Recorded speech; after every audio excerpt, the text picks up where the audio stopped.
दशकं 95 ध्यानयोगम् आदौ हैरण्यगर्भीं तनुमविकलजीवात्मिकाम् आस्तितस्त्वं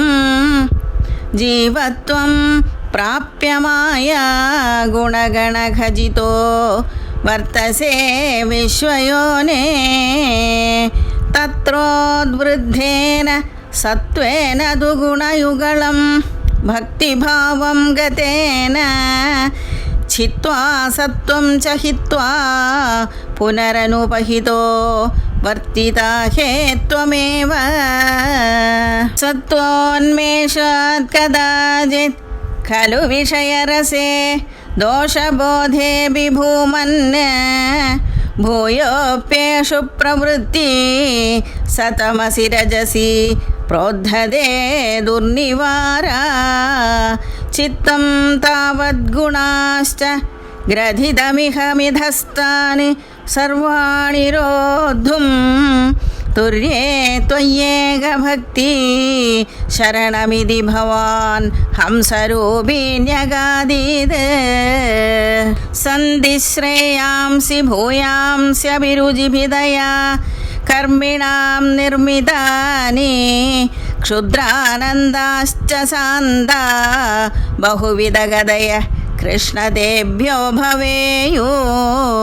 त्वं चाजख्यादसख्ये ननु महिददमां श्रेयसां भक्तिमेकां त्वद्भक्त्यानन्दतुल्यः खलु विषयजुषां सम्मद केन वा स्यात् त्वद्भक्त्या तुष्टबुद्धे सुगमिह चरदो विच्युजाशस्य चाशाः सर्वास्यु सौख्यमय्य सलिलकुहरगस्येव तोयैकमय्यः सोऽयं खल्विन्द्रलोकं कमलजभवनं योगसिद्धिश्च हृद्याः नाकाङ्क्षत्येतदास्तां स्वयमनुपदिते मोक्षसौख्येऽप्यनीहः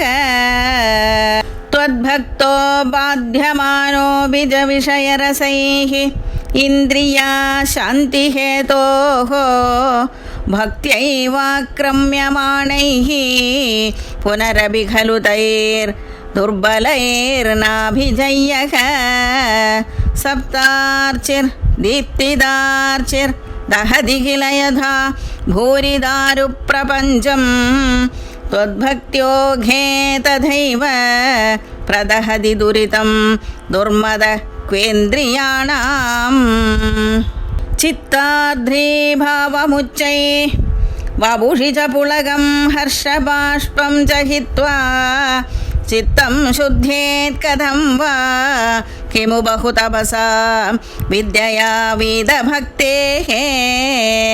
त्वद्गाथास्वाद सिद्धाञ्जन सततमरी मृज्यमानोऽयमात्मा चक्षुर्वत् तत्त्वसूक्ष्मं भजति न तु तथाभ्यस्तया तर्ककोट्या ध्यानं ते शीलयेयं समतनु सुखबद्धासनो नासिकाग्र न्यस्ताक्षपूरगाद्यै जितपवनपथश्चित्तपद्मं त्ववाञ्छम् ऊर्ध्वाग्रं भावयित्वा रविविधुशिखिनः संविचिन्त्योपरिष्टाद् तत्रस्थं भावये त्वां सजलजलधर श्यामलं कोमलाङ्गम् आनीलश्लक्ष्णकेशं ज्वलितमकरसत्कुण्डलं मन्दहास स्यन्दार्द्रं कौस्तुभश्री परिगद वनमालोरुहाराभिरामं श्रीवत्साङ्गं सुबाहुं मृदुलसदुतरं काञ्चनश्चायचेलं चारु स्निग्धोरुमम्बोरुह ललितपदं भावयेऽहं भवन्तम्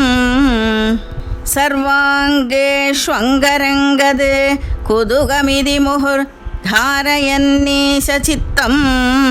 तत्राप्येकत्र युञ्जे वदनसरसिजे सुन्दरे मन्दहासे तत्रालीनं तुच्छेदः परमसुख चिदद्वैतरूपे वितन्वन् अन्यन्नो चिन्तयेयं मुहुरिति समुपारूढ योगो भवेयम् इत्थं त्वध्यानयोगे सदि पुनरणिमा दृष्टसंसिद्धयस्ताः दूरश्रुत्यादयोऽपि ह्यहमहमिकया सम्पदेयुर्मुरारे तत्सम्प्राप्तौ विलम्बावहमखिलमिदं नाद्रिये कामयेऽहं त्वामेवानन्दपूर्णं पवनपुरपते पाहि मां सर्वतापाद् गोपिका जीवनस्मरणं गोविन्द गोविन्द नारायण अखिलगुरो भगवन् नमस्ते।